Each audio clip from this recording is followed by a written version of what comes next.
जी हाँ दोस्तों, नमस्कार, आदाब, सत श्री अकाल। मैं दानिश महाजन एक बार फिर से प्रोग्राम बदलता दौर लेके आपकी खिदमत में हाजिर हूं। आज का प्रोग्राम हमारी कम्युनिटी के लिए बहुत इंपॉर्टेंट है और right before this show I am just having our listener stats and I thank you all for being with us, and I assure you today we would have a fair debate with the full facts and both the parties will present their facts before you. आज के programme में हम debate कर रहे हैं national association for the blind India में recently जो elections हुए और जो रिजल्ट्स आए, जिसमें मिस्टर एसके सिंह जी की जीत हुई। उसके बाद रामकिशन जी, जो कि former general secretary national association for the blind के थे, उनका यह मानना है कि ये जो इलेक्शन हुए हैं, these elections are not fair at all, so they have filed a case in Honorable High Court of Mumbai. Now I've been informed before कि अभी हाई कोर्ट में इस केस को एडमिट नहीं किया गया है, but I've been also informed by the former General Secretary that ऐसा नहीं है. There are couple of hearings already taken place and today, और हम आपसे ये भी माफी मांगते हैं, माजरत करते हैं कि हमें अपना स्केड्यूल चेंज करना पड़ा, क्योंकि आज जैसा आप जानते हैं कि हम एसके सिंह जी के साथ बदलता दौर सीधी बात करने वाले थे, लेकिन कुछ ऑब्जेक्शन उठाया गया रामकृष्णा जी द्वारा, तो हमने एक्सेप्ट किया, क्योंकि रेडियो डॉन हमेशा से एक फेयर डेमोक्रेटिक शो करता है और हमारी यही कोशिश रहती है कि दोनों पक्षों को सुना चाहे और लिसनर्स तक क्लियर मैसेज पहुंचाया जाए. There should be a clarity for the listeners, for us. Therefore we have invited today, as I earlier stated, a former General Secretary of National Association for the Blind India, Mr. Ramkrishna ji. Ramkrishna ji, आपका बहुत बहुत स्वागत है. Yes, नमस्कार जी. And equally debating with Mr. Ramkrishna ji, Mr. Bhimal Dingla, who is associated with the NAB and he is working in Mount Abu. Now he is currently a Secretary of National Association for the Blind India. So Bhimal sir, आपका बहुत बहुत स्वागत है. First time joining me straight away in a debate. Yes sir, नमस्कार. बहुत बहुत दानिश जी, आपका बहुत बहुत धन्यवाद मुझे ये मौका देने के लिए. और मेरी इस डिबेट को हम शुरू करने से पहले दोनों पैनलिस्ट से ये रिक्वेस्ट है कि आप दोनों बहुत सीनियर हैं. We would have a factual debate. इस दौरान आप खुल के डिबेट करें, अपने पॉइंट रखें, लेकिन एक दूसरे के ऊपर आउट शाउटिंग ना करें, ताकि लिसनर्स तक हम बिल्कुल जो राइट मैसेज पहुंचा सके. There should not be a shouting match between both of you. So I think you both would be agreed upon it. And should we start the debate now? Yes sir. Okay. So Ramkrishna ji, my first question to you. मेरा simple सा सवाल है Yes. कि आप national association for the blind के general secretary थे, आपने election organise किए, प्रोसेस आपके अंडर था, आप Yes. तो आपने सब कुछ आपके हाथ में था, तो आप अब इलेक्शन के समय रिजल्ट तक आपने वेट क्यों किया? जब आपको लग रहा था वहां धांधली है, तो why didn't you boycott the election right away? जी. Yes. नैब के कॉन्स्टिट्यूशन में ऐसा प्रोविजन है, जो जनरल सेक्रेटरी हैं, he can only issue the notice and agenda for the OGM and appointment of the election officer. उसके बाद जैसे ही इलेक्शन ऑफिसर अपॉइंट हो, अब इलेक्शन ऑफिसर कैसा अपॉइंट हुआ तब आप पूछें, मैं बताऊंगा. इलेक्शन ऑफिसर तब भी अपॉइंट हो जाता है. उसके बाद the general secretary does not interfere with the election process till the elections are over. So that is why once I appointed mister Ramesh Daswani, mister Ramesh Daswani was appointed as the election officer. उसके बाद मैं उनको पूरे चार्ज मेरे तरफ से दे दिया। उसके बाद since I being a candidate, मैं इलेक्शन प्रोसेस में कभी भी इंटरफेयर नहीं किया। ओके, दैट्स मुझे मालूम था, मुझे मालूम था अच्छी तरह से कि जो हमने काफी ऑब्जेक्शंस भी रेज किया, इलेक्शन ऑफिसर को हमने काफी ईमेल्स भी लिखा, उनको हमने ये भी बताया कि क्या क्या हो रहा है। लेकिन उसके बाद as a candidate I felt it is not legally correct on my part to interfere. Okay. So one more question, then we will open up with Mr. Bimla ji, Bimal Dhingla ji. Yes. Now my question, Yes. Ramkrishna ji, a counter question to you. Can we understand? Are we understanding this? Is it a jealousy, or it is a typical traditional Indian way to criticize when somebody won the election and you lost the election? Now you are criticizing. Is it? No, I totally disagree with this. मेरा ये कहना है, हर चुनाव में किसी की जीत होती है, किसी की हार होती है, ये तो स्वाभाविक है। लेकिन हम इलेक्शन में जो इंसान जीत के आया है उसके बारे में हम कभी भी कुछ नहीं बोल रहे हैं। But we object, our objection is to the election process. तो हम इसमें who one who lost is immaterial to us. Okay. What matters to us is the election process and we object the process. Ji Bimal ji, आपसे जानना चाहता हूं, आप पर ये इलेक्शंस जैसे हुए धांधली का आरोप आ रहा है आपके ऊपर, और आपका बेसिकली आपका ही मेन हाथ माना जाता है कि ये सब कुछ जो किया गया है इसके लिए बिमल जी हैं जो इन्होंने कियास क्रिएट किए हैं, और ये भी आरोप आप पर है। और इसका एग्जाम्पल जो लगाया जा रहा है, आप पर आरोप लगाया जा रहा है कि अगर ये फेयर है, इन्होंने जीत लिया है, तो आते ही इन्होंने रमन शंकर जी को भी हटा दिया। तो कहीं ना कहीं जेलसी की भावना आपकी ओर है, और जो आपके ऊपर ये इलेक्शन आरोप लगाए जा रहे हैं कि आपने धांधली की इलेक्शंस में, क्या कहेंगे? दानिश जी, आपने डायरेक्टली इतना बढ़िया तोप का गोला डायरेक्टली छोड़ दिया, थोड़ा सा मौका देना था मेरे को जी। पहली बात कि अगर मेरे ऊपर ये आरोप लगाया जा रहा है कि हमने ही इलेक्शन को मैनेज किया, इलेक्शन में सपोर्ट किया, इलेक्शन जीत लिया, तो ये आरोप तो स्वाभाविक है। आपको थोड़ी सी हम पिछली हिस्ट्री बताते हैं कि 2015 के पहले 2011 में भी इलेक्शन हुआ था। उस समय रेडियो उड़ान शायद इतना एक्टिव नहीं हो गया था भी कि नहीं था, पता नहीं मेरे को। 2014 में रेडियो आया, तब रेडियो नहीं था जी। तो 2011 जो हमारा इलेक्शन था, उसमें भी इलेक्शन इससे अधिक टाइट हुआ था, इससे ज्यादा टाइट था, और 3 कैंडिडेट्स एचएसजी की पोस्ट के लिए लड़े थे, और उस समय के ऊपर भी ऐसे ही आरोप लगाए गए थे बहुत ढेर सारे हम लोगों के ऊपर, एक दूसरे के ऊपर। लेकिन उस समय जो कैंडिडेट जीते थे हमारे रामकृष्णन जी, वो तो पता है आपको, और जो हारे थे उन्होंने उसको डिफीट को एक्सेप्ट किया, उन्होंने कुछ भी उसके ऊपर अपना प्रोटेस्ट जुडिशरी में जाने का या कुछ और करने का नहीं किया। और जहां तक बात है इस इलेक्शन में, तो इस इलेक्शंस में हमारी जानकारी के हिसाब से कोई भी हम लोगों की तरफ से अनड्यू रास्ता अपनाया नहीं गया। लेकिन फिर भी अगर ऐसे कोई आरोप हैं, ऐसी कोई शिकायतें हैं, तो उसका हम लोग प्रॉपर जवाब देने में सक्षम है, क्योंकि हम लोगों ने जो काम किया है वो free and fair, fully transparent किया है, कतई भी कोई गलत नहीं किया। जहां तक बात है रमन शंकर जी के ट्रांसफर की, उसका कमेंट अगर अभी आप चाहो तो मैं उत्तर दूं उसका। जी जी जी, गो अहेड। रमन शंकर जी का ट्रांसफर ऑर्गेनाइजेशन के रूटीन एडमिनिस्ट्रेटिव बातों को ध्यान में रखते हुए किया गया, क्योंकि एक ही डिपार्टमेंट के ऊपर बहुत ओवर डेफिसिट हो रहा है हमारा। अभी ये आपको हम डिटेल में नहीं समझा पाएंगे, लेकिन एक डिपार्टमेंट के ऊपर बहुत बड़ा डेफिसिट हो रहा है, और हमारे पास में फंड रेजिंग के लिए, फाइनेंस रेजिंग के लिए रमन शंकर जी से बेटर ऑप्शन अभी कोई अवेलेबल नहीं था टाइम बीइंग प्रेजेंटली। और हमारी ऑर्गेनाइजेशन में एक न्यू बंदे को अपॉइंट करके उसको इतना मुश्किल जॉब देना थोड़ा डिफिकल्ट दिख रहा था। तो इसलिए, क्योंकि उनका कैरियर स्टार्ट भी मेरी जानकारी के हिसाब से हमारे उसी डिपार्टमेंट से हुआ था, और उन्होंने टाटा से एमएसडब्ल्यू किया हुआ है, तो वो उसके लिए कॉम्पिटेंट हैं, और अभी तो उनके पास 20-25 साल का एक्सपीरियंस है।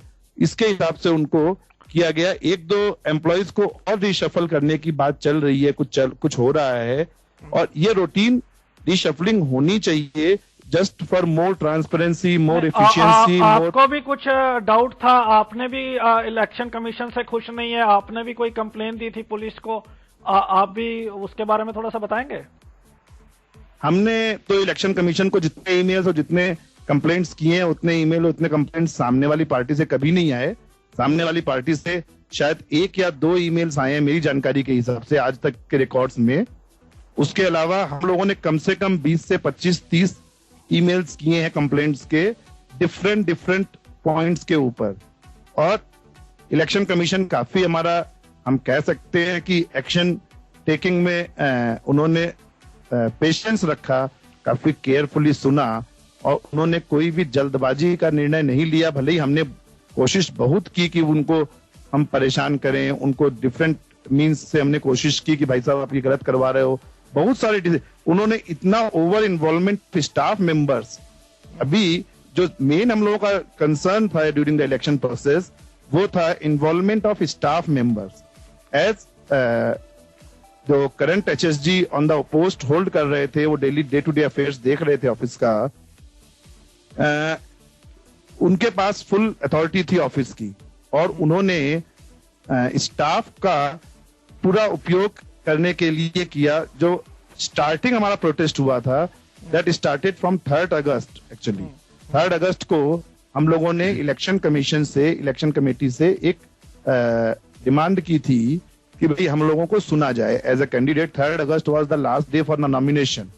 तो हम लोगों ने डिमांड की थी कैंडिडेट्स ने, जो कुछ कैंडिडेट्स थे जिसको हम बोल सकते हैं कि जो अभी विनिंग कैंडिडेट्स हैं, वो लोगों ने कि भाई हम लोगों के सुझाव सुने जाएं, क्योंकि हम लोगों को इलेक्शन प्रोसेस को थोड़ा मोर फेयर, ट्रांसपेरेंट और प्रॉपर मैनर में करवाना है। Because there were complaints in the previous election in 2011 also.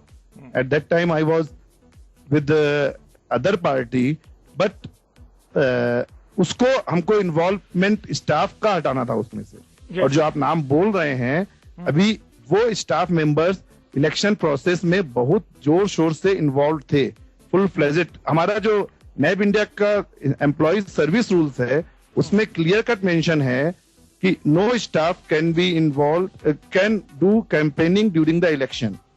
और ये बाई चांस की बात है कि ये सर्विस रूल हमारे रामकृष्णा जी ने बनाए हुए हैं, सर ने ही 2008-2009 के बाद में शायद कभी। और उसमें एक स्पेसिफिक क्लॉज है कि staff members can not campaign during the election process. उसके बावजूद स्टाफ मेंबर्स उस मीटिंग में प्रेजेंट थे। उन्होंने कैंपेन किया, उन्होंने टेलीफोन्स किए, उन्होंने बहुत सारे लोग, हमारी ये भी कंप्लेंट गई है इलेक्शन कमीशन में कि वो लोग वोटर्स को फोन कर रहे थे, रमन शंकर जी, अजय राय जी। तो इनको पूछ लेते हैं, हम इनसे पूछते हैं डायरेक्ट। रामकृष्णा जी, सबसे पहले एक तो आप काउंटर कर सकते हैं, उन्होंने कहा कि आपने इलेक्शंस के रूल तोड़े हैं, स्टाफ कैंपेनिंग का आपने ही क्लोज बनाया था स्टाफ। और एक क्वेश्चन ये कि एक्चुअली हमें यह बताया गया कि हाई कोर्ट में केस को एडमिट अभी नहीं किया गया, लेकिन आप कह रहे हैं कि उसकी हियरिंग भी हुई है। थोड़ा सा इसके बारे में बताएं और विस्तार पूर्वक हमें मेन मोस्ट इंपोर्टेंटली ये बताएं कि धांधली हुई क्या है जी। ऐसा अभी पहली बात हम ये कह रहे हैं, इन्होंने अभी बताया कि मैं खुद स्टाफ रूल बनाया 2008 में, तो employees are not to be involved in election. देखिए एक चीज मैं आपको बोलता हूं, मैं कानून को हर चीज में रखूंगा। नाउ इलेक्शन में तभी ये हो रहे हैं, पहले बात आपको मैं जवाब दे रहा हूं, where is the evidence? I have not asked any employee to get involved in the election process. मैं किसी को भी मेरे तरफ से कभी भी किधर भी मैं इंस्ट्रक्शन नहीं दिया। पहली बात ये August 3rd की बात कर रहे हैं। अभी आपको एक मैं स्पष्ट कहूं कि some of the employees of NAB India are also members of NAB India. तो उनको as a member they have a right to attend. तभी इलेक्शन ऑफिसर का मेरे पास नोटिस आया, उनमें उसमें क्या लिखा था, I am calling a meeting of the candidates and NAB members. ये ऐसा मेरे पास मोबाइल ईमेल आया है। तो as NAB member they have a right to attend that meeting, number 1. Number 2, अगर आप बोल रहे हैं आप 11:30 ऑफिस आवर्स की तो ये लोग ने अटेंड किया, मैं ये पूछूंगा इलेक्शन ऑफिसर ने ऑफिस में मीटिंग रखा ही क्यों? तो उनको 6 बजे रखना चाहिए। तो तभी see some of the people are members, I could not have legally stop them from attending the meeting मेरे पास लोग आके पूछे, मैं बोला since you are member of NAB India and since the election officer called at 11:30 the meeting during the office hours, I have no choice but to tell you to attend. Number 1। Number 2, अभी इन्होंने बताया कि शायद इनको technicality में थोड़ा अभाव है, मुझे ऐसा लग रहा है। देखिए, पहली बात, हमने पिटिशन फाइल किया है हाई कोर्ट में। The petition was admitted on October 13. Now the question is about the maintainability. इनको शायद ये थोड़ा मैं समझाना चाहूंगा, it's a question of maintainability. तो इसके ऊपर दोनों, अभी पहले मीटिंग में इनका एडवोकेट भी आया नहीं है, अभी रिसेंट 28 अक्टूबर में इनका एडवोकेट आए हैं, मैं मानता हूं। तो ये कोर्ट देखेगी whether this petition is admissible, तो तभी एडमिसिबल होगा। अभी हमारे आर्गुमेंट भी है उसमें, उनके आर्गुमेंट शायद हो सकता है। तो मेरे ख्याल से एडमिसिबिलिटी के बारे में अभी चर्चा हो रही है। thirdly sir, I personally feel, अभी जो पहले हुआ मैं आपको बताता हूं, but I will only tell you things up to the matter being referred to court, because जो मैटर सब जुडिस है उसके ऊपर भाषण देना अच्छी बात नहीं है, because it is illegal, it is not correct. तो but it is sir, it is not admissible, how can you say it is sub judice? It is there, but it is not still admissible. See, the question is, the petition has already been lodged in the High Court. That's fine. The petition, so summons have been served by the court. Okay, so that is why the matter right now, in my opinion, is sub judice. Court में क्या हो उसके बारे में मुझे बात करना अच्छी बात नहीं है, लेकिन आपको मैं जरूर बताऊंगा। ये बोल रहे थे पहली बात, इलेक्शन का दानिश जी, अगर हम इन दो इश्यूज को अगर टेकअप कर लेंगे तो इजी रहेगा, क्योंकि बाद में भूल जाएंगे नहीं तो। Okay, let him revert, then will get back over the other issue. Actually what is the यहाँ क्या जो अभी नहीं अभी जो दो इश्यूज, जो राम साहब ने दो इश्यूज पे अपना व्यू रखा, पहले तो हम उनको धन्यवाद देंगे, thank you very much, thank you very much, thank you very much 3 बार, क्योंकि उन्होंने मेरे आधे उत्तर तो खुद ने दे दिए। पहली बात, उन्होंने रिट के लिए बोल दिया कि उसकी मेंटेनेबिलिटी ही क्वेश्चनड है अभी, the same word which the honourable justice in the high court said on 20th, और 13th को एडमिट नहीं हुई है रिट पिटिशन, फाइल हुई है एडवोकेट की तरफ से। हमारा एडवोकेट 13th को नहीं आया, दैट इज ऑल्सो ट्रू। हमारा एडवोकेट 20th को पेश हुआ और हम खुद भी 20th को कोर्ट में थे राम साहब के साथ में। yes. तो वो मुद्दा श्योरली कि अभी उसकी मेंटेनेबिलिटी पर डिस्कशन होना है। हाँ, मीनवाइल अभी जज साहब ने जो वहां पर क्लियरफाई किया दूसरे केस में, वो दूसरा इशू था, that issue does not concern just now, but उन्होंने थोड़ी देर के लिए सुना, बाद में उन्होंने बोला maintainability we will listen next week. और उन्होंने पूछा इलेक्शन हो गया, ये फर्स्ट डे पूछा था उन्होंने, हम लोगों ने हाँ इलेक्शन हो गया, हमारे कैंडिडेट ने बोला। 20th को उन्होंने पूछा चार्ज टेकन ओवर हो गया, चार्ज नई कमेटी ने ले लिया, हमारे एडवोकेट ने बोला यस सर ले लिया, और नई कमेटी के कुछ पदाधिकारी आए भी हैं इधर। सो जज personally asked me also, confirmed with me also that have you taken over the charge of the activities? I said yes sir we have taken over the charge. So ये development court में हुआ, और एक बात सच है कि हमको court के मैटर के सब जुडिस मैटर्स को डिस्कस नहीं करना चाहिए, ये बात हम मानते हैं। और जहां तक बात है रमन शंकर जी वाले इशू के ऊपर, sir actually I want to correct you both, I am sorry, I want to correct both of you. Media has right to discuss, you know, there are thousands of 2G spectrum was there, people are discussing. There was coal abundance, people are discussing. There is a matter with regard to Ayodhya temple in the Supreme Court, people are discussing. So I am really sorry to say you people are very eminent and educated, but you are weak on your facts, that if matter is sub judice, yes, we cannot comment that who will win. We cannot comment that, I agree, but we cannot discuss. That's wrong. जी, मैं पहले आपको बोला हूं जो facts है, मैं अभी भी आपको बताने को तैयार हूं। मैं बोला कोर्ट में क्या होगा। हाँ जी, अच्छा दूसरा, देखिए नहीं, thank you very much Danish ji आपने को करेक्ट करने के लिए। दूसरा जो इश्यू आपने एम्प्लॉइज वाला साहब ने बोला अभी कि रमन शंकर जी को मैंने कभी एविडेंस नहीं, ऑर्डर नहीं दिया, और फिर विद इन 2 मिनट्स उन्होंने खुद ने एक्सेप्ट कर लिया कि 11:30 की मीटिंग थी और he didn't have any choice to order that attend it. So वो अपने आप उन्होंने काउंटर किया, मेरे को बोलना नहीं पड़ा। कि, और वो राइटिंग में रमन शंकर जी ने दिया हुआ है ऑफिस में कि HSG authorized him to attend the same meeting. उसके बाद में आप मीटिंग अटेंड कर सकते हो अगर आपको HSG या ED एग्जीक्यूटिव डायरेक्टर ऑथराइज करता है ऑफिशियली राइटिंग में। हमको इसमें क्वेश्चन करने का राइट भी नहीं है। अगर ऑफिशियली ये बात पहले क्लियर हो जाती, इतना लंबा टेंशन होने के कि भाई नहीं HSG ने उनको ऑथराइज किया था, तो उनको छुट्टी दे सकते थे ना, वो 1 घंटे 2 घंटे की छुट्टी देकर के अटेंड। लेकिन ऑन ड्यूटी आप ऑफिशियली 5 स्टाफ मेंबर्स को उधर मीटिंग में बैठाओ, that doesn't look nice, number 1। Number 2, उन्हीं स्टाफ मेंबर्स ने बहुत सारे कैंडिडेट्स को, दानिश जी आप भी समझोगे, हमारे लिसनर्स भी समझेंगे इस बात को, बहुत सारे कैंडिडेट्स को प्रपोज एंड सेकंड किया है उनको, उन्होंने बहुत सारे कैंडिडेट्स को, और ये एक बड़ा अजीबोगरीब कार्य है। ठीक है, स्टाफ को राइट होना चाहिए वोट डालने का, हम ये नहीं कह रहे नहीं होना चाहिए, लेकिन अजीबोगरीब है कि हमको स्टाफ से प्रपोज सेकंड कराने की जरूरत पड़े। तो it shows the deep involvement of staff members into the election process directly. Isn't it? देखिए ऐसा है, अभी मेरे ख्याल से हमारे जवाब का हमें संक्षिप्त में रखना चाहिए। अगर विमल जी ही बोलते जाएंगे नहीं बिल्कुल आप रखिए, साथ में ये भी लिसनर्स को बताएं धांधली है क्या एक्चुअली। जी यस एग्जैक्टली। पहली बात सर, ये एम्प्लॉयज के बारे में ये बोल रहे हैं, ये लोग ने election process, I have not asked anybody at any point of time to participate in election process. मेरे लिए कोई अगर कोई किए होंगे आप उनका पर्सनल चॉइस है, लेकिन मैंने किसको इंस्ट्रक्शन कभी भी नहीं दिया।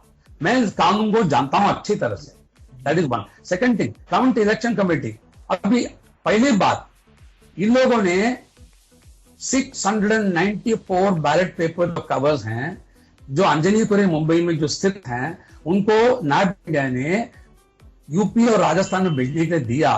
उनको जाके, तो अभी नाम नहीं लूंगा, खुद विमल जी जानते हैं, तो उन्होंने जाके उसको वहां से लेके अपने आप अबू रोड लेके जाते हैं। वहां से जिसको चाहिए उसको पोस्ट करेंगे, जिसको नहीं चाहिए उसको रोकेंगे। इसकी एविडेंस हम कोर्ट तक जरूर देंगे।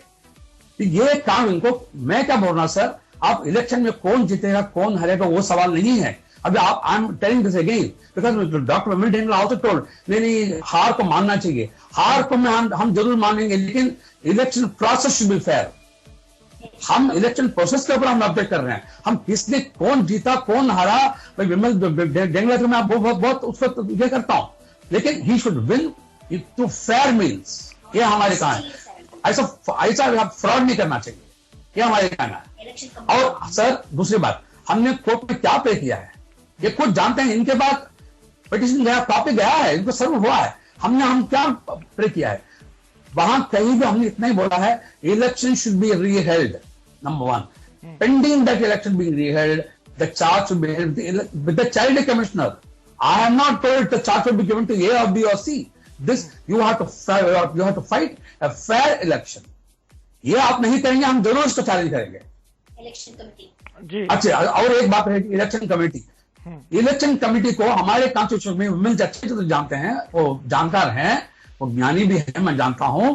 हमारे कॉन्स्टिट्यूशन में इलेक्शन कमेटी का प्रोविजन कहीं भी नहीं है, इलेक्शन ऑफिसर का प्रोविजन हमारे पास है। इन्होंने जबरदस्ती क्या किया, 2 और लोगों को लाया, मेरे ख्याल से एक बनारस से, एक लखनऊ से, कहीं मुझे याद नहीं है, उनको जबरदस्ती ये लोगों ने इलेक्शन कमेटी में मेंबर बनाया। ये गलत बात है। आपके कॉन्स्टिट्यूशन में क्या लिखा है, इलेक्शन ऑफिसर, इलेक्शन कमेटी, आप शब्द मुझे दिखाइए, मैं देखता हूं कमेटी की। जी बिल्कुल, आप इनसे जवाब। हाँ जी, अब दानिश जी जवाब दूं? आप जवाब दें उससे पहले मैं छोटा सा कमेंट कर दूं।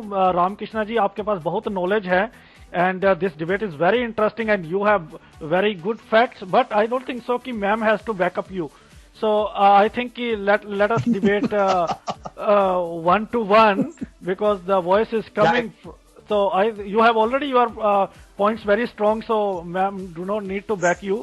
Ji Bimal ji, go ahead and clarify. देखिए, जहां तक बात है इलेक्शन कमेटी के बारे में, आपको थोड़ा सा, फिर राम साहब मेरे को डांटने लगेंगे यार, क्योंकि अभी क्या है, इलेक्शन ऑफिसर का उल्लेख है हमारे कॉन्स्टिट्यूशन में। हमारे कॉन्स्टिट्यूशन में एक क्लॉज है, राम साहब को याद है, कि हमारे कॉन्स्टिट्यूशन में हमारे एग्जीक्यूटिव काउंसिल को ये अथॉरिटी है to make any type of committee और sub committee for the smooth conduction of any affair of the organization. और उसके अंतर्गत हमारे ऑर्गेनाइजेशन में ढेर सारी कमेटीज बनती हैं, 5, 10, 15 rather I should say, for every department, every work like that. There is nothing mentioned about the membership committee in our constitution, nothing mentioned about Alpaiwala Award Committee, State Branches Committee, Education Committee, Braille Committee, Talking Book Committee. A lot of committees are there in our organization. Nothing is mentioned in the constitution. Only one clause is mentioned that committees can be formed as and when required from time to time. So उस clause के अंतर्गत President and this Executive Council appointed this election committee because when Ramesh Daswani जी का नाम रखा गया और रमेश दासवानी जी का नाम प्रपोज किया था, हमारे राम साहब ने officially in notice agenda of the June meeting of the executive council उसमें उन्होंने लिखा था, I propose the name of mister Ramesh Daswani on recommendation of mister so and so for the election officer. उसके ऊपर हमारे एग्जीक्यूटिव काउंसिल की meeting में जून की 19 जून आई थिंक उसमें डिस्कशंस हुए हॉट, और हम लोगों ने उसको एक्सेप्ट नहीं किया because we were not having faith on one member committee as acting sitting HSG was also one of the candidates. So we requested that committee should be other 2, 3, 4, 5 members. So after long discussion, one small committee was made consisting of our president and a senior vice president. They decided to have a 3-member committee which conducted the whole election from June till September. Nothing wrong in it. But my question, okay, that was a practical. Yeah, but my question is wrong. Okay, let it be. My question to Bimal sir, if you think the elections are fair, if you think the people have supported you, then what's the problem to go for re-election? No, I don't have any problem. Tanesh ji, I am the master of elections here. Don't worry. I don't. Previous elections, I was fully active, fully involved. I didn't have any problem in previous elections. I didn't have any problem in these elections. And I don't have any problem in re-election. Only thing is, Ram साहब 10-20 लाख का donation arrange करा दे कहीं से नैब India के लिए. We are very much free to have our elections after 1 year or within 6 months or so. If court orders like that, I can't decide it. Either the court can decide it, or the special OGM or routine OGM of NAB India or something like that. Body can decide it. I on my own or anybody office bearer can't decide आप ready हैं? तो रामकृष्णा जी ये तो पूरा Fairlie बोल रहे हैं. मेरे 2 सवाल आपसे हैं छोटे छोटे. एक तो मेरा सवाल यही है आपसे कि आपको मालूम चल गया था ये 694 वोट्स के बारे में पहले पता लग गया था या इलेक्शन के बाद पता लगा? आई थिंक पहले पता लगा. हमने पुलिस में कंप्लेंट किया. Why didn't you boycott the election? How can you boycott the election? We have written a mail. Sir एक मिनट. इलेक्शन ऑफिसर को हमने इसके ऊपर ईमेल भेजा है. इलेक्शन ऑफिसर को हमने इसका ऑब्जेक्शन रेज किया है. नहीं बट ठीक है, देखिए वो तो ठीक है. मेरा तो सिंपल सी बात है कि अगर आपको लगता है वहां 700 वोट बहुत ज्यादा होते हैं तो आपको उसी समय बायकॉट करना चाहिए कि भाई ये गलत हो रहा है, हम इलेक्शन नहीं लड़ेंगे जब तक इस मैटर को सॉर्ट आउट नहीं किया जाएगा. अभी उसका जवाब मैं देता हूं आपको. हाँ, ये भी दीजिए और पैसों वाला भी दे दीजिए. थोड़ा सा पैसों वाला भी दे दीजिए. ये क्यों ब्लाइंड के जो हमारे नाम पे पैसा आ रहा है, अब री इलेक्शन होंगे फिर से पैसे बर्बाद होंगे, तो why can't it be improved? Let them work for 4 years, let them you get in and just have some reforms there. अच्छा, इसका मैं जवाब देता हूं जी. पहली बात आपने मुझे ये पूछा कि आपने इलेक्शन बॉयकॉट क्यों नहीं किया. ये मेरा ये कहना है कि हम ये मान के चल रहे थे इलेक्शन ऑफिसर. देखिए हमारे अगर ऑब्जेक्शंस हैं इलेक्शन के ऊपर, हम तो इलेक्शन ऑफिसर को इन्फॉर्म करेंगे. इलेक्शन ऑफिसर को हमने पूरी इंफॉर्मेशन दिया है कि ये लोग ना ऐसा काम हुआ है. इलेक्शन ऑफिसर ने उसके ऊपर कुछ भी एक्शन नहीं. हम ये कैसे मान के चलेंगे इलेक्शन ऑफिसर के ऊपर एक्शन नहीं लेंगे? How can I presuppose, pre assume that election officer will not take action? हम देखिए, विमल जी ने अभी खुद बताया कि रमेश दासवानी जी मेरे अच्छे मित्र हैं. इनको मैं नहीं रेकमेंड किया, मैं मानता हूं, लेकिन इनकी जो कारण जो है अपोज करने के गलत कारण है ये. अगर मुझे अपोज करना ही था 2011 में 2007 में नरसिम्हम साहब को, मैं नहीं अपोज हो गया. लेकिन एक दिन तभी नोटिस इश्यू हो गया. उसके बाद मैं कभी भी इलेक्शन प्रोसेस में इंटरफेयर नहीं किया. ये विमल जी अच्छी तरह जानते हैं.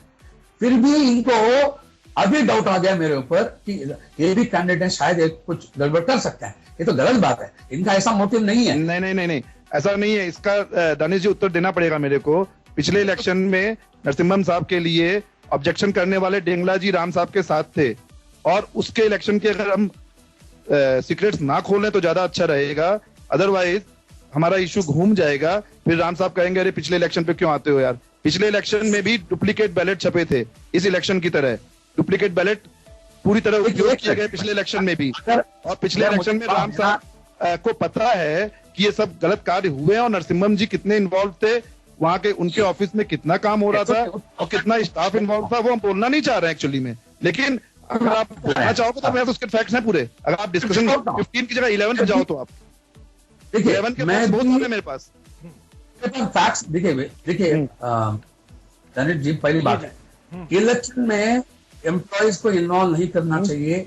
बिल्कुल मैं शुरू से ही ये बात बोल रहा हूं, शुरू से। डॉक्टर डेंगला शायद बोलते हैं, मैं शुरू से ये बात बोल रहा हूं, मुझे एम्प्लॉय की कोई जरूरी है ही नहीं। और अब कौन इन्वॉल्व हुआ कौन इन्वॉल्व नहीं हुआ ये तो उसके ऊपर मुझे कमेंट करने की जरूरी इसलिए नहीं है तो मैं किसको बोला नहीं है, एक बात। दूसरी बात, तो पहले बात मैं यह बोल रहा था कि आपने तभी, इसलिए मैं इलेक्शन को कैंसिल नहीं करवाया, बॉयकॉट नहीं किया, क्योंकि मेरे विश्वास इलेक्शन ऑफिस के ऊपर पूरी थी, नंबर 1। नंबर 2, आपने आगे पूछा what was the second question sir, about the money. Sir आप बोल रहे हैं, आप ये बोल रहे हैं, आप नहीं बोल रहे हैं, ये लोग बोल रहे हैं कि पैसे के लिए, देखिए मैं जितना पैसे के बारे में इनको ख्याल है उतना फंडिंग फॉर नाबिडी आई एम ऑल्सो वरीड। मैंने ये सिलसिले को 8 बरस चलाया हूं कि फाइनेंशियल कंडीशन इसका मुझे अच्छी तरह से मालूम है।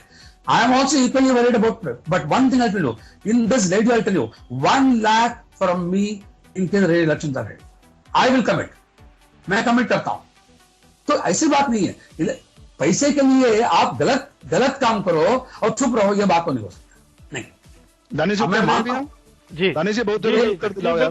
बिल्कुल दानिश जी पैसे के बारे में इतनी परवाह करते हैं हमारे honourable former under secretary general साहब कि उन्होंने नैब इंडिया से 20,000 रुपए as his own conveyance allowance for 4 years that comes up to a tune of rupees कितना 12-24 around 10 lakh rupees in approximately 4 years. He has taken over from NAB India. इतनी परवाह करते हैं और साथ में बोलते हैं परवाह, उसके बाद वो व्हीकल अलाउंस ले रहे थे 20,000 रुपीज अ मंथ, वो भी ऑब्जेक्शन नहीं था, ईसी ने पास किया था, हमने पास करवाया था ईसी में, लेकिन यूज व्हीकल नैब का करते थे वो। आप इसको जस्टिफाई कैसे करेंगे कि अभी हम नहीं बोलना चाह रहे, नैब इंडिया के नाम के ऊपर वाईफाई कनेक्शन का कार्ड लिया हुआ, उसके बिल किसी दूसरे के नाम पर चल रहे हैं नैब इंडिया में, और पैसे की चिंता करते हैं। अभी पैसे की बात में 1 लाख रुपए क्या 10 लाख रुपए लिए नैब इंडिया से, उस 10 लाख को वापस करेंगे तो नैब इलेक्शन क्या नैब इंडिया का घाटा बहुत कम हो जाएगा। जो 35 लाख रुपीज है वो 20 लाख रुपए पे आएगा। पहली बात ऐसा है, I am staying in almost 25-30 kilometre from NAB India, except this ₹20,000 for my vehicle, I have not taken any money from NAB India, number 1। Number 2, ये बोल रहे हैं about wifi was given by the office, और उसको मैं कभी use भी नहीं किया। उसको मैं ज्यादा I would use maximum for an hour in the entire 3 years, मैं उसको यूज भी नहीं किया। रिलायंस की बात कर रहे हैं सर हम, रिलायंस कनेक्शन की। I think let us stick to the election because these things I don't think so we must discuss the Wi-Fi connection at least. So sir वो क्वेश्चन उठाया उन्होंने आपके ऊपर कि आपने ऑलरेडी 12 लाख रुपए से ज्यादा अपना व्हीकल अलाउंस यूज किया और आप अभी 1 लाख रुपया दे भी, वो कह रहे हैं 35 लाख रुपया आपने लिया, 1 लाख दे भी देंगे तो क्या फर्क पड़ेगा। नहीं 35 लाख घाटा है भाई, 35 लाख नहीं लिया उन्होंने, 35 लाख घाटा है यार, अभी ऐसा नहीं बोला हमने, 10 लाख लिया उन्होंने। सॉरी आप क्लियर करते हैं अपने पॉइंट को। Let them prove it, I am telling you have any proof mister अगर देखिए मैंने फ्रॉम 2012 जनवरी 20,000 पर मंथ, उसका मैं इंक्रीज भी नहीं किया। Even the petrol price everything has gone up, my driver salary has gone up, I have not increase, I have kept 20,000 and whole NAB India was managing alone. There was no लेकिन रामकृष्ण जी एक question है ना, यहाँ पे listeners थोड़ा सा मेरे को क्वेश्चंस कर रहे हैं और ये पूछ रहे हैं कि आप खुद कह रहे थे कि आपको you have reposed your faith in election commission and then after losing you are saying rather than reposing I've been disposed. No sir, I have objected to the election process. If I objected after the election, what you say is right. Okay, लेकिन हमने election process के बारे में शुरू से ही object किया है. Election officer ने कभी भी उसके पर ध्यान दिया ही नहीं है. मैं ये बोल रहा हूं, आप ये मत बोलना मुझे कि मैं इलेक्शन के बाद दिन, इलेक्शन के पहले ही, right from August 3rd I have been objected to election process. तो ये गलत बात है. हमने किसी को ट्रस्ट किया, इसका मतलब ये नहीं है कि आप जो चाहे करेंगे हम चुप रहेंगे. ये ऐसे तो नहीं हो सकता. आई ट्रस्टेड यू, एग्रीड, मैंने इनको ट्रस्ट किया, लेकिन इलेक्शन प्रोसेस को हर मोड में मैंने अपडेट किया. इन्होंने बोला 2-3 मेल आया, सर मैं आपको दिखाता हूं, 50 मेल में दिखा सकता हूं.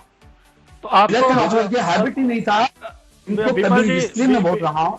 आप देखिए, जो क्वेश्चन मेरे से छूट जाता है आप भी एक दूसरे से पूछ सकते हैं. लिसनर्स आपको सुन रहे हैं और मैं आपको बता रहा हूं कि listener goes beyond 1250.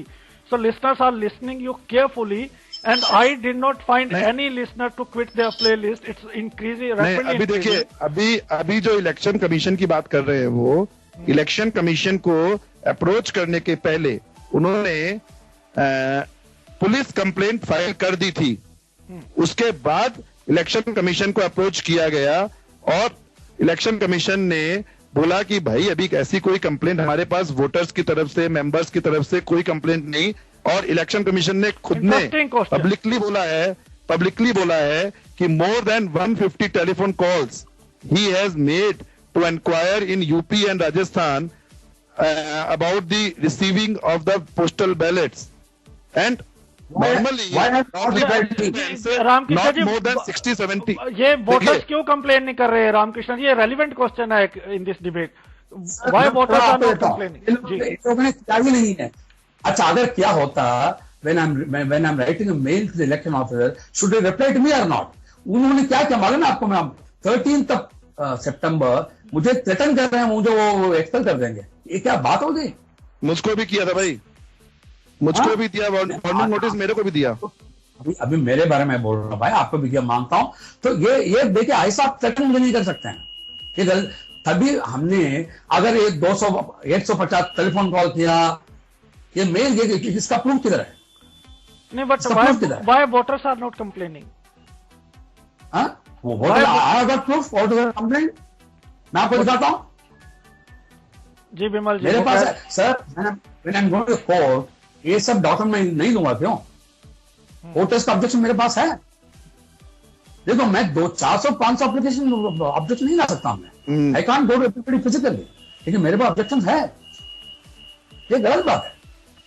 इसलिए हमने सैंपल को 4-5 ऑब्जेक्शन, ये लोगों ने अबू रोड से भेजा, उसका 4-5 ऑब्जेक्शन, इसको हमने जरूर हमारे पास रखा है. सो आप दोनों से आप ji carry on Tanish ji, all over India से इलेक्शन कमेटी के पास अप्रोक्सीमेटली 54 कंप्लेंट्स आए हैं केवल नॉन रिसिप्ट ऑफ बैलेट्स के, मेरी जानकारी के हिसाब से. बाकी हो सकता है राम साहब के पास ज्यादा बेटर इंफॉर्मेशन हो शायद. 54 लोगों के केवल कंप्लेंट्स थे नॉन रिसिप्ट के, और किसी के कंप्लेंट नहीं थे, जिसमें से भी out of 54 I think 100% or 90% came back undelivered because of door closed or what, because of, and that is not from UP or Rajasthan, that is from all over the country, including Odisha, including Haryana, Bombay or Gujarat, all country. It was included everywhere. So Bimal ji, एक बार ये आरोप continue करें, खत्म करें. ये गलत बात है. आपको मैं बोलता हूं, मेरे पास जो भी ऑब्जेक्शन आया है यूपी से ही आया है. हाँ, ये गलत बात है. यूपी से हम बता देते हैं आपको. मेरे पास यूपी का तो इतना फिक्स्ड डाटा है कि यूपी के अंदर इलाहाबाद से में 4 या 5 लोगों को नहीं मिला, बनारस में 3 या 4 लोगों को नहीं मिला, अलीगढ़ में 10-12 लोगों को नहीं मिला, और कौन सा स्टेट बचा बस. और वो मिलता विमल जी, एक सवाल ये है. विमल जी, आप दोनों दानिश जी सुन लीजिए, एक मिनट दानिश जी, हमारा जो मेंबरशिप रिकॉर्ड है वो इतना अच्छा है कि हम तो मानेंगे कि शायद स्पीड पोस्ट वाले बड़े मेहरबानी किए, आगरा के वोटर्स का एड्रेस लिखा हुआ आगरा न्यू दिल्ली, उनका एड्रेस है आगरा न्यू दिल्ली करके लिखा हुआ है, मेंबरशिप रिकॉर्ड्स में आप कभी भी चेक कर सकते हो, आपको भी पता होगा। एक कोरियर वाला भी इशू आया था, कोरियर से अलाउड नहीं है और कोरियर से बहुत वोट आया इस बार। कोरियर से मामला ये है, कोरियर से अलाउड नहीं है, कोरियर का इसका उत्तर दे देते हैं, प्रश्न तो बहुत बार सुन चुके हैं, अभी भी आपके सामने उत्तर देते हैं, प्रश्न रिपीट करने का फायदा नहीं है। कोरियर पिछले इलेक्शन में भी उपयोग किया गया था, कोरियर पिछली ओजीएम में उपयोग किया गया था, प्रोफेशनल कोरियर उपयोग किया गया था पिछले इलेक्शन में, और पिछले इलेक्शन में प्रोफेशनल कोरियर की सर्विसेज आबू रोड में थी, माउंट आबू में नहीं थी। आबू रोड से बाई हैंड मेरे पास में बैलेट पहुंचवाए गए थे माउंट आबू में डिस्ट्रीब्यूट करने के लिए पिछले इलेक्शंस के अंदर। 2011 की बात कर रहा हूं मैं, और 2015 का जो फर्स्ट नोटिस एजेंडा इश्यू हुआ हमारा, उसमें भी विचारे कोरियर और प्रोफेशनल कोरियर, 2 कोरियर से डिलीवर हुई, और 100-200 लोगों को स्पीड पोस्ट से या रजिस्टर्ड पोस्ट से डिलीवर हुआ। ये कहीं पर लिखा हुआ नहीं है कि कोरियर उपयोग नहीं किया जा सकता है। अंडर पोस्टल सर्टिफिकेट हमारे कॉन्स्टिट्यूशन में जरूर लिखा है, लेकिन अब सरकार ने यूपीसी टेलीग्राम की तरह बंद कर दिया, तो अब हम टेलीग्राम को लेकर रोएंगे और ईमेल को भूल जाएंगे, वो तो जस्टिफाइड नहीं है। और कोरियर से अधिक रिलायबल सोर्स अभी आज की डेट में हिंदुस्तान में मेल का नहीं है, और उसमें कोई गलती थी तो बाद में जुलाई के अंदर जो हमारा एक लीगल डॉक्यूमेंट होता है, नोटिस एजेंडा फॉर द ओजीएम, वो भी कोरियर से क्यों भेजा गया? फिर राम साहब के सिग्नेचर से राम साहब नहीं भेजा है वो। राम मैं बोलता हूं, उसका जवाब मैं देता हूँ जी, उसका जवाब मेरे पास है जी। देखिए, कॉन्स्टिट्यूशन में बैलेट पेपर्स को ही सर्टिफिकेट ऑफ पोस्टिंग में भेजना चाहिए, पोस्टल सर्विसेज ये लिखा है। नोटिस एंड एजेंडा के बारे में कभी लिखा नहीं है, ये एक बात। दूसरी बात, notice and agenda all the time, even the past also, had been sent partly by courier and partly by set registered post. ये सवाल पूछना। अब तीसरी बात, इन्होंने अभी बताया कि लास्ट इलेक्शन में ऐसा हुआ, लास्ट इलेक्शन में हमारे में एक भी ऑब्जेक्शन नहीं आया, तो इस टाइम पे तभी लोग आपके ऊपर ऑब्जेक्ट कर रहे हैं, आपको उसके ऊपर ध्यान देना चाहिए कि नहीं? बिल्कुल देना चाहिए आपको। अच्छा, एक मिनट साहब, अभी ये कोरियर कंपनी करते ही ये लोगों ने 694 बैलेट पेपर उठा के लेके गया। पोस्टल सर्विस आप ऐसा नहीं कर सकते हैं, इसलिए हमारे constitution believe only in postal services. नहीं, पोस्टल सर्विस में तो इससे अधिक कर सकते हैं। नहीं दानिश जी, हम करेक्ट कर दे सर को, पोस्टल सर्विस में यूपीसी के अंदर ऐसा ही होता था कि यूपीसी के टिकट लग करके 2-2 रुपए की 3-3 लोगों के नाम के साथ में ठप्पे लग के आ जाते हैं, लिफाफे कभी कहीं जाते ही नहीं है। हर आदमी जानता, हर आम हिंदुस्तानी जानता है कि ये रूटीन में होता रहा है। इसी कारण से कोर्ट ने भी उसको बहुत अधिक तवज्जो देना बंद कर दिया था, और यूपीसी बंद हुए बहुत साल हो गए। और ये दानिश जी, एक उत्तर और देना पड़ेगा मेरे को, हम चाह नहीं रहे देना, क्योंकि राम साहब का हम बहुत रेस्पेक्ट करते हैं, राम साहब डायरेक्टली बोल रहे हैं, लेकिन मेरे को बोलना पड़ेगा, ये आरोप बहुत गलत है, बहुत डिफेमेटरी है, और इस आरोप का उनको प्रूफ करने का राइट बनेगा, नहीं तो उनके ऊपर डिफेमेशन का केस बनेगा इसका, क्योंकि ये गलत स्टेटमेंट देना बहुत गलत चीज है, और किसी आदमी पर बाय नेम आरोप लगाना, ये जितनी गंदी बात है वो नहीं करनी चाहिए। विमल जी, we should not be emotional. Let us talk practically to each other. नहीं दानिश जी, इमोशनल नहीं, हम लीगली बात कर रहे हैं। In debate we are discussing the election of NAB, so don't get personal with each other. Complaint है ही नहीं ना, कंप्लेंट है ही नहीं, कंप्लेंट हो तो बताए ना। 694 चिल्लाते हैं, उनको ये पता नहीं 694 है, 692 है, 684 है, 682 है, उनको फिगर भी नहीं पता है अभी, उनको अपने रिकॉर्ड चेक करने पड़ेंगे। अच्छा, ये बताएं फिगर्स नहीं पता है। विमल जी, एक सवाल है, क्या ये शुड वी बिलीव दिस काम हुआ कि नहीं हुआ, ये बात है। ये बताएं विमल जी, एक सवाल है, एक लिसनर्स की क्वेश्चन ये है विमल जी, एसके सिंह जी, जो अभी ऑनरेबल एसके सिंह जी हैं, he was fighting against NFB, everybody knows. Is it a desperation? He just left out the movement in between. He assured that he will continue the movement, but he left out in between. He saw the opportunity that I can get in.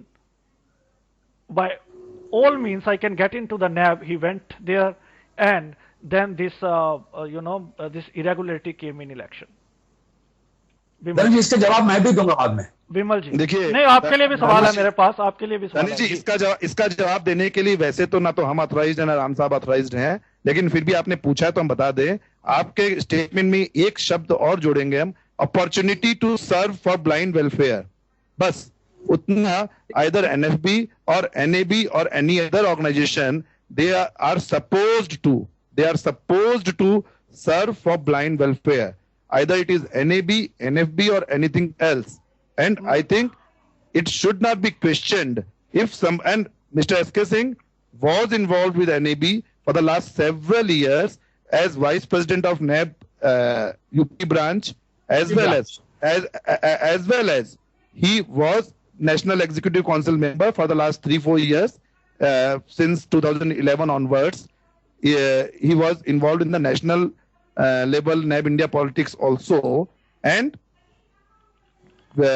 I don't see, if I am not given the opportunity to serve, और NFB से तो उनका membership 2007-8 में खत्म हो चुका है शायद, तो अभी NFB का क्वेश्चन आउट ऑफ क्वेश्चन है. NFB के मुद्दों पर बात करना अच्छी बात नहीं है. NFB I can counter, but I will not counter, because if his membership was cancelled, he said I have the membership in last show. But now Ramkishan जी, ये सवाल एक और आपके लिए भी है कि कुछ लोग कुछ लोग बौखला गए हैं SK सिंह जी के जीतने से, और आपको वो गाइड कर रहे हैं क्योंकि आगे भी उनको सपोर्ट है, तो उनको सपोर्ट अब नैब से नहीं रही, तो वो अब इलेक्शन हारने के बाद भी आपको सपोर्ट कर रहे हैं. आप समझ रहे हैं मैं क्या कह रहा हूँ? क्या कहेंगे आप? मैं समझ रहा हूँ, लेकिन इसका जवाब मैं देता हूँ आपको. ये तो पता नहीं कौन आपको ये सब बोल रहे हैं, मुझे पता नहीं है. देखिए, मुझे नैब की सपोर्ट आज भी है. जो भी मैं काम कर रहा हूँ, देखिए, मैं नैब के सपोर्ट से ही काम करूंगा और नैब की मेंबर्स सपोर्ट में लेके करूंगा. मुझे और कोई संस्था के सपोर्ट की जरूरी है ही नहीं है. मैं लिया भी नहीं है, आगे लूंगा भी नहीं. मैं ऐसा काम कभी नहीं करता हूँ. अच्छा, अभी SK सिंह के बारे में हमने बात कर रहे. Sir, you win supported. आपको सपोर्ट किया गया था. Yep. I will get the support only from NAB people. I will not take support from anybody else. Okay. बाकी लोग, see, there are many friends. मेरे अच्छे फ्रेंड्स हैं, बाकी इंस्टीट्यूट में भी हैं, और मेरे से बात करते भी होंगे, और कोई लीगल भी एक्सपर्ट होंगे, उनको मैं कंसल्ट जरूर करूंगा, लेकिन उनके सपोर्ट की मुझे कोई जरूरी नहीं है. ओके, मैं दूंगा भी. तो एक क्वेश्चन, फिर हमारे पास अभी समय है, फिर मैं आप दोनों का मौका दूंगा बात करने का directly. Only one question to both of you. This is the only same question to both of you. Within your fight, within your internal fight rather, who will think about the people, the students visually impaired who are studying there? You people are fighting, but at the end of the day, it is neither a loss to Mr. Ramakrishna ji, or it is neither benefit to the SK Singh ji or Bimla ji. At the end of the day, it is a loss of the students and the many more employees, visually impaired employees, and the students who are studying. I mean, why you people are doing this?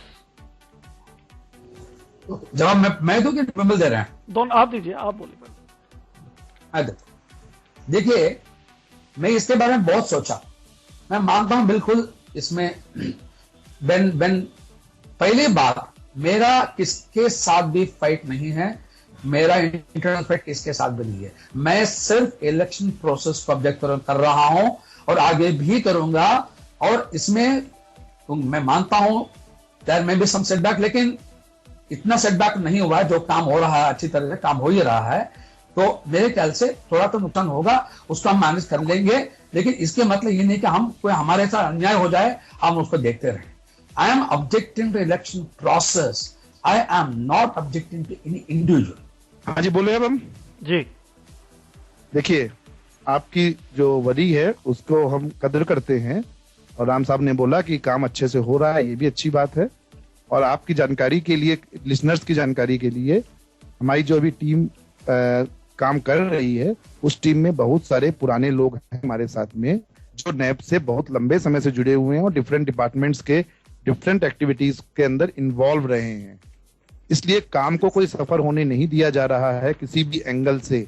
और ये पक्की बात है कि कुछ setback हो सकता है शायद, लेकिन पूरी प्रयास यही है कि इसका नैब के वर्किंग पर, नैब के वर्क पर कोई भी इम्पैक्ट नहीं आना चाहिए. और अभी तो खैर बहुत आसान लेवल के ऊपर अभी ऐसा कुछ है भी नहीं.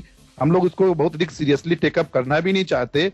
क्यों? क्योंकि अगर रियलिटी में कुछ प्रॉब्लम विशेष होती, जहां तक चैरिटी कमिश्नर की बात थी उसका रिप्लाई हम नहीं दे पाए थे, चैरिटी कमिश्नर को अगर इलेक्शन कराना था तो जब इतना डिस्प्यूट जून 19 की मीटिंग में हो गया था, उस समय पर अगर चैरिटी कमिश्नर को ही हैंड ओवर कर देते हम कि आप इलेक्शन करा लो भाई, तो wouldn't it be a better option? क्योंकि किसी के मन में अगर कोई चोर नहीं था, किसी के भी मन में, चाहे मेरे हो चाहे सामने वाले हों, उनके मन में चोर नहीं था, सो गवर्नमेंट का इन्वॉल्वमेंट तो अच्छी बात थी, इसमें तो कोई गड़बड़ बात थी ही नहीं।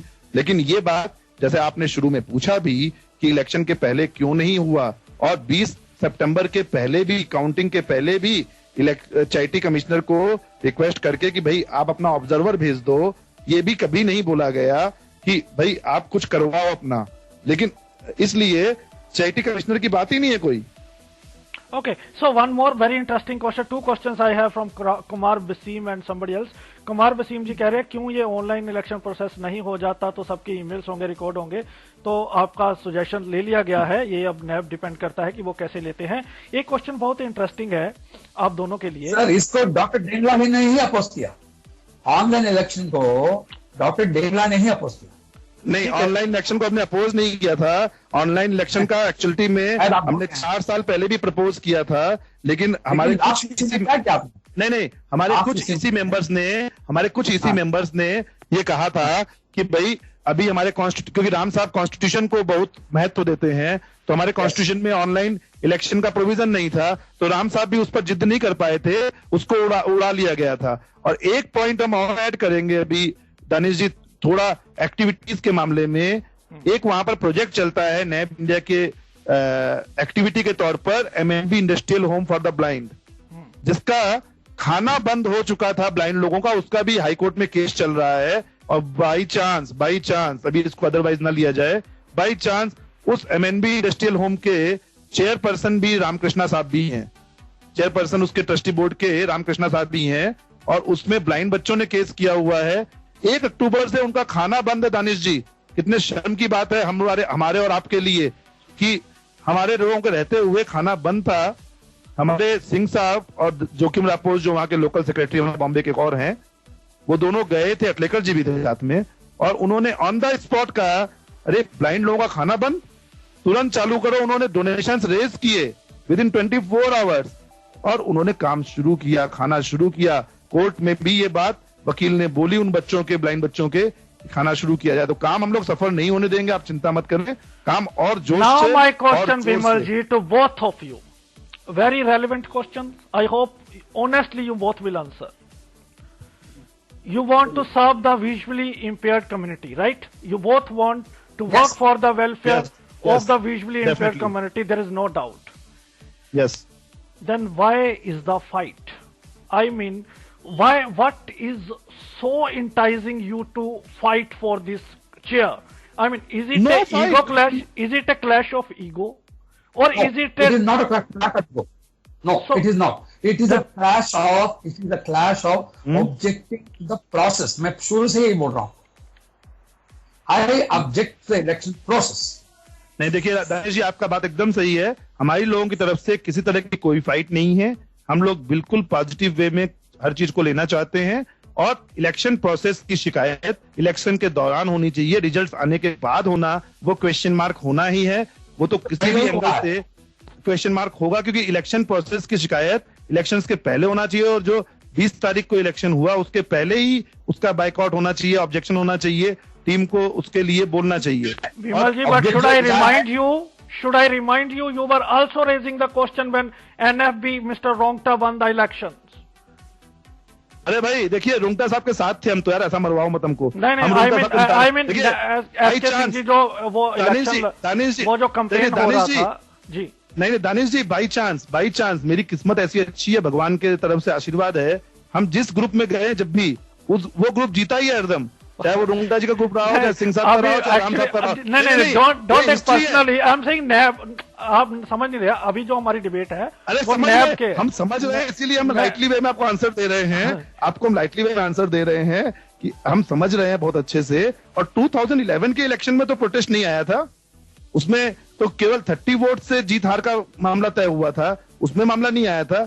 अभी एक्चुअलिटी में देखिए, हमको कोई आपत्ति नहीं है 1% भी, और अगर हाईकोर्ट के अंदर अगर केस एडमिट होता है, फिर उसके बाद में कोई ऑर्डर आते हैं ऑनरेबल हाई कोर्ट की ओर से, हम लोग पूरी लगन से, पूरी मेहनत से काम करेंगे तब तक, और जब हाई कोर्ट कहेगा तो जैसा स्टेप ऐसा करेंगे, कोई टेंशन नहीं है अपने को। So now अपन your लोग closing comment, ji, both the parties, your closing comments. We are in the last round of this debate. So I think I'm pretty much balanced for the both sides. I have given equal opportunity to both of you to clarify. I haven't interrupted anybody, so I think you won't have any complaint with Radio Udan. So now may I have your closing comment, please, Ramkishan sir, then Bimal sir. Yes. Again, let me tell you, election में somebody will lose, somebody will. It's very natural. We are not objecting to any individuals. I am objecting to the election process. Number one. Number two, anything that we do should be as per Constitution, nothing away from it. And number three, it is wrong to say we have objected to the election process, to the election officer well before the elections. He could have taken care of it. He has not done.